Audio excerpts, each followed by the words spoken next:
Welcome to Incessantly Seeking, where we discuss the pursuits that drive our lives with a new guest every Friday. I'm your host, Luciana Faulhaber, and today we're discussing the pursuit of community. Hello, everyone, and welcome back to Incessantly Seeking. Today we're here with Kara Wang, an actress, activist, supporter of women. Love to have you here today. Thanks for joining us. And we're going to be discussing the pursuit of community, how important it is to have that support. Now, Kara, you're an actress. You grew up in California, even though you're not from here. Tell us a little bit about your story. Great. Yeah. Hi, Luciana. Thank you so much for having me. I'm so happy to be here. So I actually grew up in the San Gabriel Valley, which is it's technically part of LA County, but it's a suburb basically more east from here. And we usually call it like the real Chinatown of LA because that's where all the Asian people are. Like where I grew up, I think my high school was 60 or 70% Asian. So there's like a very strong sense of the Asian community from where I am from, even though it's technically, LA County. It's about like 40 minutes drive east from here. So yeah, I was born and raised there. I did spend some time abroad as an actress. I went to UC Irvine for my degree and then ended up going to Hong Kong and Beijing to pursue acting for about 5 years after I graduated. Which is a fascinating story. When we first met, Kara told me how you were like, it's almost like the old style Hollywood film studios where they put actors into like a hold and you have to do their projects for a few years. So I love that has a whole sense of old Hollywood, that we don't see anymore. Actors now get it's job by job and you can be doing a million jobs just to like stay afloat and pay the bills. But there was the golden time of Hollywood when an actor would be on hold with a studio and just get to do their projects for 5 years or how long their contract lasts for. So Totally. I love hearing that story. So do you think that this support of the Asian American girl community comes from your upbringing? So I think, it's been interesting because I do feel like I've had the luxury of experiencing so many different phases of the Asian community coming together. So I booked or not booked, but booked, I guess, got my first agent when I was in high school, when I was around 15. And even though I went to a middle school and high school that was predominantly Asian, and I grew up in this area that was predominantly Asian, I actually didn't have that many Asian friends, only because I was involved in choir and theater and like the performing arts. And we didn't have that many Asians in the performing arts. Like, honestly, I was like always one of a couple, even though the school in itself was predominantly Asian. Um, and I remember when I got my first agent when I was 15 and I started going out for auditions and stuff like that. Um, it was difficult because I felt like we were going out for these roles that were very two-dimensional. They're only co-stars, one line here, one line there. As an Asian actress, the tropes that I face are very different than the ones you face as a Latinx woman.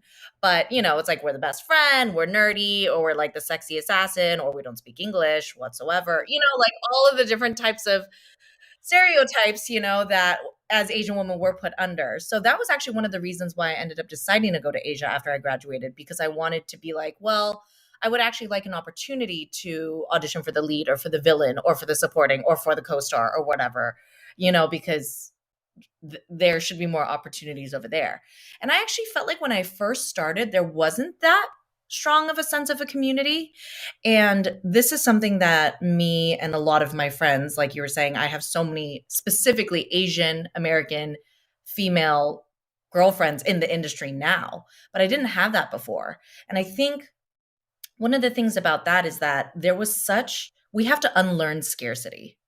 It felt so scarce back then. It felt so precious, and I'm sure you can definitely relate to this as well, where it's just like, oh, every show, if there's one Asian, they're not going to cast another one. Like, there's no way. So things felt so precious. And that type of, I think, mentality and idea, we need to unlearn it because it is slowly changing. And we as a community need to unlearn it because it just felt so precious. So it felt like it was hard to become friends with people in your category because you're like, well, there's like the one role and we're all going for it. So, we're direct competition and it's hard to feel like there was a safe space for us to support each other.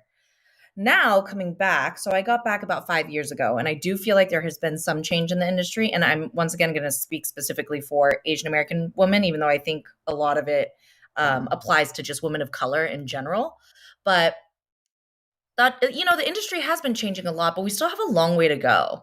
And I do think that movies like Crazy Rich Asians, for sure, which everybody talks about a lot. It came out a couple of years ago and it made such a big splash because it was one of our first major blockbuster theatrical releases since Joy Luck Club, which was 10 years ago, with a full Asian cast. It's been 10 years since we've gotten that. And it was a smash hit and success in the States. And I think that propelled this sense of community. Actually, I felt it a very, very direct shift after that movie came out, about how look at all of the faces on screen, and they all look like us, and we can all be in the same film together and have it be a success, make money, show white Hollywood, for lack of a better word, that we can make money, and like keep pushing these types of projects forward. And I think that's where the sense of community really arose in the Asian American community here in the film industry. And I loved you said that, because when I remember Crazy Rich Asians coming out in the movie theater, I have writer friends in Hollywood who are writing on shows, writing their own shows, leading female initiatives, and they were doing theater buyouts. They were buying entire theaters just to support the film. And I remember saying on their Facebook, Instagram, if you can't buy a ticket, I'll be happy to pay for your ticket. Come see this movie. And, like I mentioned to you briefly in passing before, it's like, I wish we had something like that for the Latin American community. Mhm. I find that in the Latin American community, my experience has been, oh, we can't be friends, or we can't support each other because, oh, you're Brazilian and you're Dominican and you're Cuban and and so we're all so different. And my rhetoric has always been, but we're all Latin Americans. We're all here Mhm. for the American dream. We're all here to like try to overcome and help our families and come out of everything that we've come from, be it poverty, be it abuse, be whatever, be trauma in any way. So I've seen you and your Instagram and your support with your female Asian American friends, and I love that. For those of you who don't follow Kara, by the end of this episode, I recommend you do. But I see her consistently posting about the successes of her friends and her other women and Asian American women, and I love that. And I don't see that in the Latin American community. I see it maybe in small groups of people who consistently hire each other and support each other, but there is not this sense of community, this sense of we are in this together. And like you said, this mentality of scarcity is so important to overcome. I think not only in the job, but in this job market, but also in how we're raised. I grew up in a very modest family. At some point we didn't have food, and that mentality of scarcity stays with you, over time. So it's really overcoming that sense of, okay, I went through that, but that's not my reality today. We have to leave that behind. And I think that's the same thing for the work in the industry. So I really love that you brought that up. Yeah. Now, how was that moment when you saw this group of Asian American girl club or Asian American women supporting each other? Crazy Rich Asians happened. You saw a shift in the community. Then what happened next? I think so. Basically, I think what happened is that movie came out, and you had mentioned earlier about like the theater buyouts and stuff, and a lot of organizations started popping up that were really trying to push the AAPI representation to the forefront. And one of the big ones in our community, they're called Gold House, and that was literally their goal at the beginning. It's called Gold House, and the whole idea is to make sure that AAPI led films make money, because money speaks, in the industry. And so they buy out theaters for every single well, not every single, but as many as, API films that come out as possible, to show, that we can make money. And I do feel like we're so on the cusp sometimes, because I think for all filmmakers of color, or stories that revolve around marginalized communities, we unfortunately have yet to be given the luxury to fail. Like when there is a film about a minority group, it better succeed, because if it doesn't, it's held against us. So it's like when Crazy Rich Asians was such a hit, it was awesome, it was great. These movies like Shang-Chi that's coming out, our first Asian American Marvel superhero, all of these things, we know there's still that pressure of like, it has to succeed. It needs to succeed. It has to make money because we unfortunately haven't been given the luxury to fail. Even though, let's be real, there's so many, for lack of a better word, television shows or films with very, I think repetitive American Caucasian stories, for lack of a better word. Not that they're not important, but sometimes they're repetitive, but they fail all the time. And they get other shows greenlit again the very next year, or another movie that's made in the very next year. Like, they have been given the luxury to fail.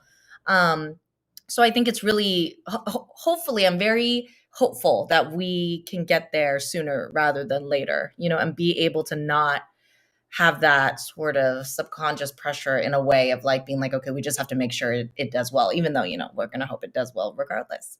Um, but after that shift happened, I think just a lot of people came to the same sort of epiphany and clarity about the unlearning scarcity thing and about the fact that there is room at the table for all of us. And sort of like you were saying, yeah, there's so many different types of Asians, obviously Korean, Japanese, we're not talking South Asian, Southeast Asian, and we're all so, so different.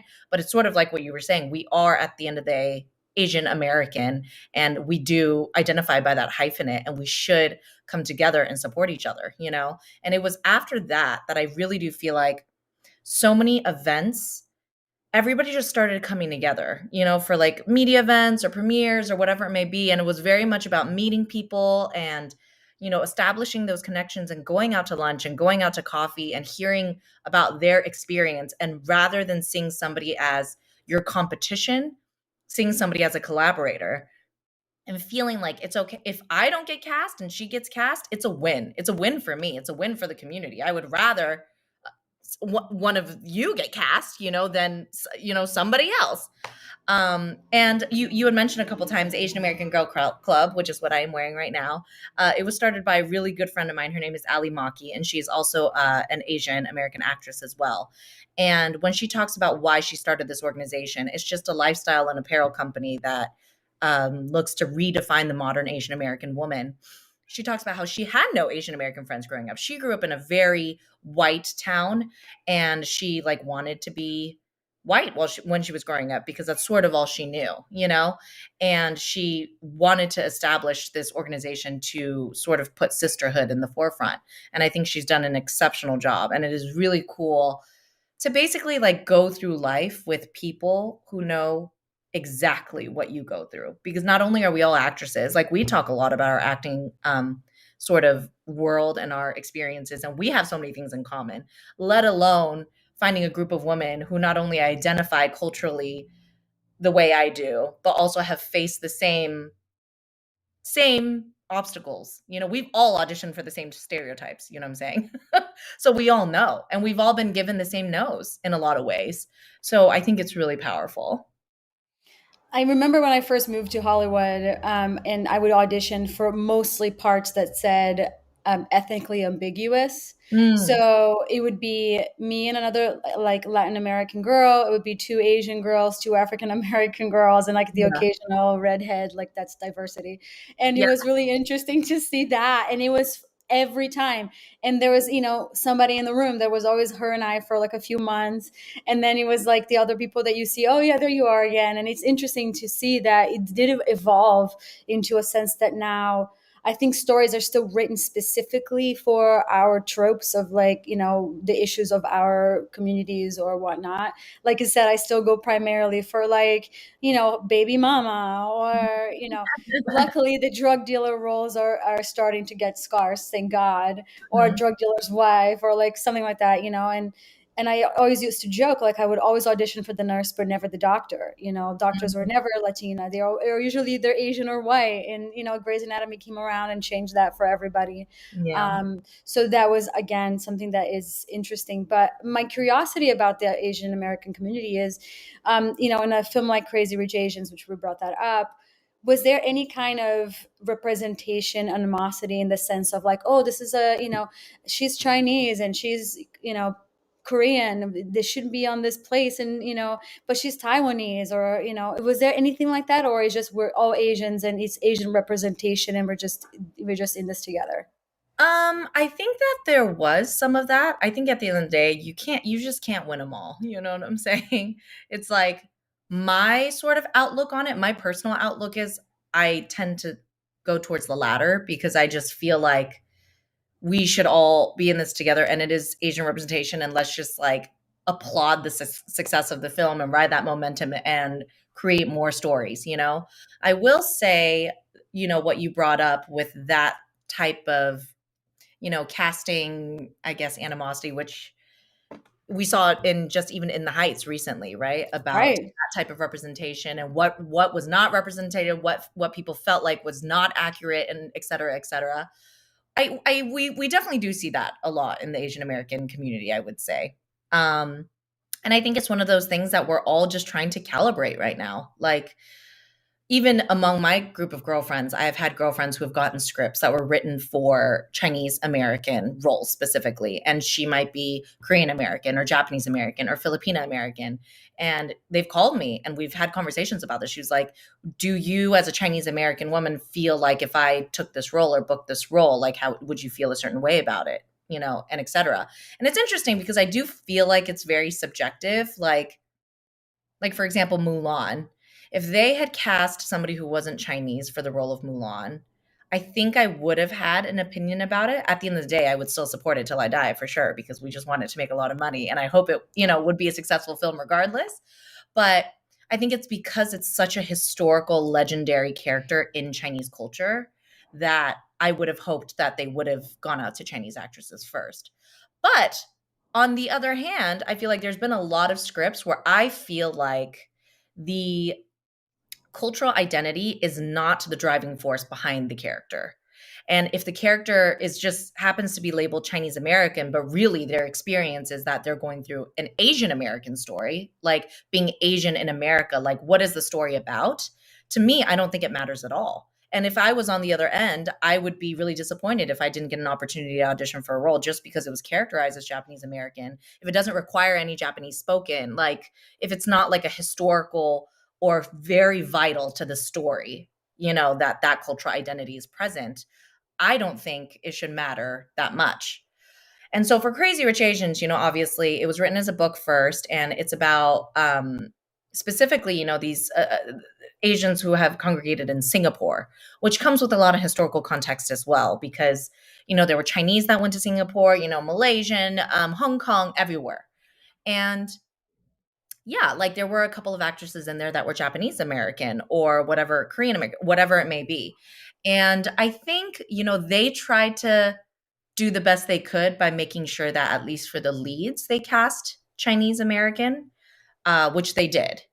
And for some of the supporting roles, they didn't necessarily. But see, for me, I think it was that was like the best they could do. I think it's great. Like if you're really just gonna, none of these roles require Chinese even being spoken, basically. Like just a little, you know, with Michelle Yeoh and just a little. But the point of the story is not about their Chinese heritage, in my opinion. You know, the point of Crazy Rich Asians is to show the modern Asian, to show the rest of the world what modern Asia is like, you know. And modern Asia is full of a mishmash of different Asians who all, most of them are, especially of that tier, of that very rich, wealthy, affluent tier. They all study abroad, they all speak English, they all, you know, have, you know, gotten their education elsewhere. So to me, it was fine. But I will, to answer your question in a very long winded way, I do think that there are people who, you know, are not as happy with that type of casting choice when it comes to all the different films. But at the end of the day, I really think it's like, I mean, it's just interesting. Sometimes it doesn't matter at all. You know, like look at Emily in Paris. I don't know if you watched that, but Ashley Park, who's the Asian female in that the series regular, she's Korean American and she plays a Chinese American. But like, I don't feel like I heard any crazy like backlash about it because at the end of the day, it's not about her being Chinese in Paris. It's about two single young women in Paris like living their youth. You know, it has nothing to do with her Chinese heritage. So I'm glad you brought up In the Heights, because that was something that really blew my mind. I Mhm. remember seeing In the Heights on Broadway in 2010 when it first came out. And then I remember just watching it and thinking, oh my God, there's a theater full of brown people on stage. It was the first time ever that I saw people who looked like me really in charge of the narrative. It was about people of color, about their experiences. And I was mesmerized by that. And then later on, I saw it again because I had a friend who was Mexican American who got cast in the show. And, it was amazing a few years later to go watch him. And then I went to see the film. And again, I'm like, here is a movie. And, with John Chu, I guess the intention was to make this the Latinx Crazy Rich Asians. Right. And watching that film, I'm like, here's a film of all shades of brown, and now we're arguing that some of us are not brown enough. And I remember seeing people on Facebook who were championing the movie when it first came out. And Yeah. then when the criticism came out about that, then they were like, falling hard on, oh, yeah, it's not enough. And I'm like, bitch, I just saw you like 2 minutes ago saying how great the movie was. And now you're like, oh, yeah, but that one thing. And that to me was so disappointing and heartbreaking because, again, I'm sitting there and watching. Don't get me wrong, the movie has issues, like any movie could have Yes. been done other things. But I think it accomplished the diversity quest of having hundreds of brown, different shades of brown, different types of hair, different types of height, different places where you come from. I mean, come on, people. It really accomplished that. And I'm still in shock of this rhetoric that, oh, but the lead wasn't Dominican, she was Mexican, and the other guy was this. And what about the Afro Latino experience? And I'm like, some of us were darker than other of us, like, but we're still all brown. Yeah. And that was the thing that I think was so overlooked, regardless of what the argument was at the end of the day. And that's why I really proposed that question. And I'm glad you brought that up because I'm still in shock. Yeah. It's like, look at the screen. When have you seen that before? Never has there been a movie where there's a bunch of literally brown people dancing, Yeah. you know? And the dancing is amazing. You know what I mean? Like, oh my God, like the little boy in the bodega, like stole Oh, the film. so cute. I could not stop watching him. He was so good. Yeah. And like the abuelita character, like some of the Oh, characters, she you just know, all the things. stole the film. And anyways, at the end of the day, I think it's like you said, I'm in the same school of thought as you, that it's a win for all of us. Yeah. And maybe instead of having Lin Manuel make an apology, like, that was also blew my mind. I'm like, sure, I get it, we can always do better, but god damn it, look how much you've done for the community. So No. anyways, and I felt like that kind of was pressured by this Yeah. whole media, Yeah. I thing. hear you. And I feel like, it's just hard because all of us are working to, put marginalized communities like at the forefront. All of us, like it's and like you're saying, Lin Manuel and John Chu, all of them it's obviously one of their platforms to put POC, at the forefront. And I guess that kind of goes back to what I was saying of like I will support all of the AAPI things forever, forever, and always because I do feel like there's no luxury yet of just like nitpicking at these things. But Mhm. I guess, it's also hard because you don't want people to feel unseen. And that's what I feel like some of these communities were saying they felt unseen, even though, I mean, it's just like, man, you just can't win them all. Exactly. I would You say for don't want people sure. to feel unseen, and I'm not trying to like devalue their opinions or feelings about it, but I agree with what you're saying too, where it's just like it's a win for the community, man. I would love to just get to a point where we can, where there are movies out there being specifically made about the Afro Latino experience in New York. Great. I would love to watch it. I would love to see it. But you said we're not at a place where it's just we are just this is the Asian American community, this is the Latinx community. You know what I'm saying? Right.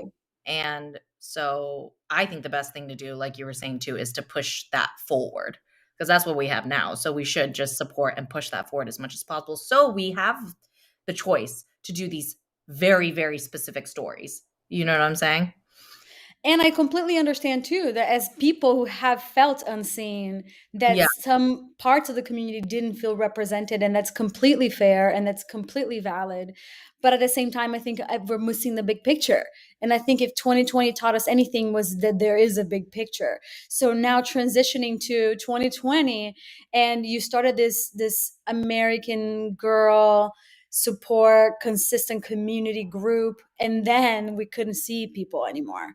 Do you think that that period of distancing made you guys closer, made you value that community more? Or do you think that it was a period where you really just took some space and some time to like look within, and see, where you're going? Oh, I definitely think it brought us closer. So when it comes to AAGC specifically, like I said, it was started by Ali, and it's not just actresses. It is open to everybody. It has become this like global group, and and it's not even just for Asian American women. It's for all allies. Anybody can be. It's not like a club you join. Like anybody could be in the club. Everybody is involved and allowed to be in the club. Um, but I will say at the very beginning of quarantine, me personally, I got very, very close to five other Asian American female actresses specifically. And we aren't AAGC by all means. Like, I want to make sure that's clear. We're not AAGC. It's just one of those girls started AAGC. So we try to support her in any way we can. But we actually got close right before quarantine, and we had a bunch of events together and we were hanging out a lot, and then quarantine hit, and we actually had a long-standing Friday happy hour that we were really good about keeping up. Like, we would all sign on, and sometimes somebody had to like run or whatever and sign on and say hi, but we would just like be on Zoom for hours and like talk about all the things. And that was the group of people, because I mean, but my family isn't here, and I don't live with anybody, so we had to like form our own pods. You know what I'm saying? And they were actually one of my pods, and everybody was very, very safe, because most of the girls were actually working midway through quarantine. All the production started coming back, so we would test 3 times a week. We would make sure we all tested like a couple times, got negatives, and then we would hang out, and that sort of became my pod. So because everybody was so like COVID aware, especially during that time, because if you're working, you don't want to get a positive. Oh But yeah. we saw each other a lot, and I actually think that quarantine brought us closer together. And I think we really made it a point to put that friendship um in a very like put a priority, to put effort into it. So I think it definitely brought us closer.